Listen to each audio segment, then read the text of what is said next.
Los extremos nunca son buenos, ni en las cosas cotidianas ni en el emprendimiento. Empresas de ese tipo murieron y Netflix a día de hoy es la plataforma de streaming más vista del mundo. Y esto es difícil y a nivel personal a veces nos cuesta. El caso no es inherente en ti mismo, no eres tú un fracasado, sino que lo único que estás haciendo es intentarlo. Que si mejoras un 1% cada día, al final de un año tu incremento en mejora de ti mismo y desarrollo personal es exponencial. El networking no es solo la capacidad de crear buenas relaciones, sino mantenerlas en el tiempo. Y al final el éxito no es más que la suma de pequeños fracasos.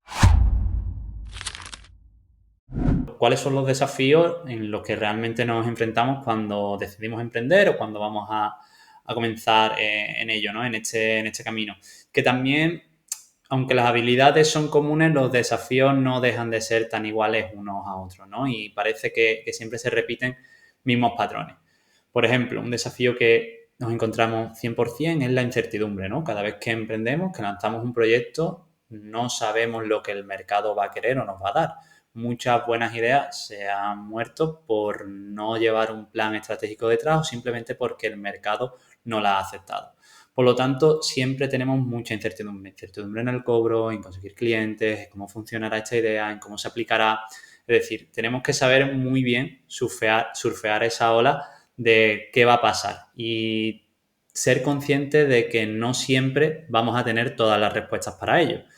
Y no tener todas las respuestas es un buen síntoma, porque si las tenemos todas, quizás vamos tarde a la hora de lanzarnos al mercado. Así que yo creo que ese es uno de los principales problemas que debemos de superar, esa pequeña valla que debemos de superar antes de empezar, es saber claro que no lo vamos a saber todo. Y esto generalmente o personalmente para nosotros que somos como muy científicos, que venimos siempre del esto es así porque sí, nos cuesta a veces un poco de trabajo, ¿verdad? Sí, sí, totalmente. Y además que pensamos que las cosas, si tú sigues X proceso vas a llegar a X punto porque eso lo dice un experto, lo dice un curso que te acabas de hacer y está muy lejos de la realidad, ¿no? Que tú veas cosas en las redes o que creas que por hacer algo vas a llegar a un objetivo claro, tienes que ir por el camino y te van a ir saliendo piedras, incluso pedruscos que vas a tener que ir saltando, vas a tener que ir viendo y sin estresarte y con constancia, como ya hemos comentado muchas veces, seguramente llegas a ese objetivo. O no, porque esa es la incertidumbre que tú comentas, que la tienes que tener siempre ahí, pero te tienen que valer más las ganas de tu proyecto que lo que pueda pasar, ¿no? Efectivamente. Entonces, ahí ya tenemos como esa primera valla que tenemos que sortear. Y la segunda es mirar a nuestro alrededor y ver los recursos que tenemos, que normalmente son limitados. O sea, esto es otro desafío que tenemos, que superar esta primera valla con los recursos que tenemos. Y generalmente son limitados tanto en tiempo, porque muchas veces cuando emprendemos tenemos un trabajo o algo que nos sustenta económicamente mientras nuestro emprendimiento funciona. También, por supuesto, el dinero, porque tenemos que invertir, tenemos que poner dinero en nuestro negocio al principio para que funcione, conocimientos, actitudes, o sea, tenemos como muchas limitaciones que con aquello que tenemos que ser un poco como MacGyver y solucionar los problemas y empezar. Pero tenemos que ser conscientes de que nuestros recursos no son infinitos. Claro, claro, y que hay que invertir. O sea, lo mínimo. Y si no vas a invertir con dinero, vas a invertir tu tiempo, que al final lo mismo, no es una inversión. Y es que está ahí. No puedes pensar que, vale, me voy a montar mi empresa y ya está. Pues no, tienes que usar tus recursos y es lo que decimos, que el tiempo se valora poco, pero muchas veces tu tiempo vale más que una inversión económica que puedas hacer. Totalmente, porque quizás con tu tiempo puedes echar horas extras de algo en lo que tú eres muy valioso, conseguir dinero y con ese dinero subcontratar algo que no se te da bien, ¿no? Por ejemplo, en nosotros la edición es muy cortita, o sea, en lo que nosotros ahora mismo queremos, pero si en algún momento queremos focalizarnos mucho más, hacer vídeos mucho más complejos, que necesiten mucho más gráficos, que no es el caso ahora mismo, pero si fuera así, deberíamos subcontratar a esa edición y quizás tendríamos que buscar otras alternativas en los que nosotros poder ganar dinero para poder subcontratar esto, ¿no? Bueno, doy un poco nuestro ejemplo, pero para que veáis cómo puede ser un problema que podemos solucionar de esta manera. El tercer escollo que tenemos que solventar es la competencia. O sea, si no tienes competencia, malo, porque seguramente estés entrando en un mercado donde no tengas mucha clientela. Y si tienes mucha competencia y tu mercado está saturado, malo también, porque necesitas diferenciarte. Y para diferenciarte necesitas ser creativo, porque diferenciarte el precio siempre es algo que nunca hemos recomendado.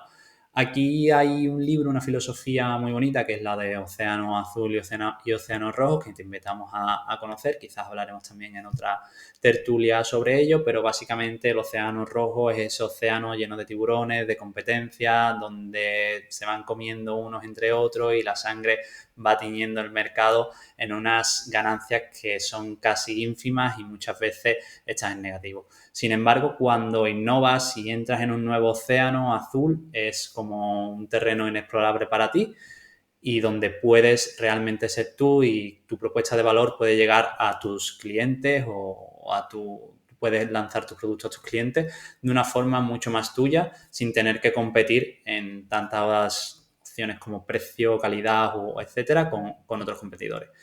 Y bueno, esto es así, pero siempre teniendo claro que debe de haber mercado. O sea, que muchas veces nos lanzamos con la idea más loca sabiendo que nadie lo va a hacer, pero si nadie lo va a hacer, te tienes que preguntar, ¿alguien lo va a comprar? Que creo que esa es una pregunta vital para cuando queremos hacer algo. Sí, es que eso es como las cosas de la vida, ¿no? Los extremos nunca son buenos, ni en las cosas cotidianas ni en el emprendimiento. Si te vas a tener que meter en alguno de los extremos, mejor meterte en el que haya mercado. Pero bueno, si te puedes meter ni blanco ni negro, ¿no? En esas caras de grises. Pero bueno, tienes que tener innovación y ya que has citado un libro, citamos otro que es muy clásico, está inundando YouTube a nivel de emprendimiento, que es Lean Startup, ¿no? No te vayas a meter a lo loco. Pocos recursos, como decimos, pues prueba. Que te renta bien, que no. Al final es ver el mercado y que tu producto te motive y que sea un poco innovador, porque te lo estamos diciendo dos personas que han montado un podcast y ahora mismo hay 200 millones de podcasts. Pero bueno, nos nutre, sacamos otros beneficios que quizás no son despuntar en el mercado de los podcasts, pero a nosotros sí que nos sirve. Entonces también te tienes que hacer ese planteamiento, ¿no? De decir, vale, estamos innovando nuestra forma y estamos obteniendo otras cosas que quizás si no hiciéramos este tipo de negocio no las tendríamos. Entonces no hay que tenerle miedo porque haya muchas ballenas ni tiburones, pero tienes que tener muy claro de que te compensa en algún aspecto. Si no, no tiene sentido. Por dinero no te puedes meter a competir, por ejemplo, con Amazon, porque es imposible. Totalmente. Hablaremos un poquito más adelante sobre Lean Startup y sobre qué ganamos nosotros haciendo esto, que ya lo hemos tratado en algunas situaciones, pero lo desgranaremos un poco más porque es muy, muy interesante. Y por último, el último escollo o paso que tienes que dar o esa barrera que tienes que enfrentar y saltar es la escalabilidad. Y esto muchas veces no lo tenemos previamente pensado. Es decir, tenemos una idea, pensamos que puede ir bien, que tiene mercado, sabemos cómo hacerla, tenemos un plan detrás y cuando la realizamos vemos que no podemos crecer. O sea, que nuestro crecimiento está muy limitado.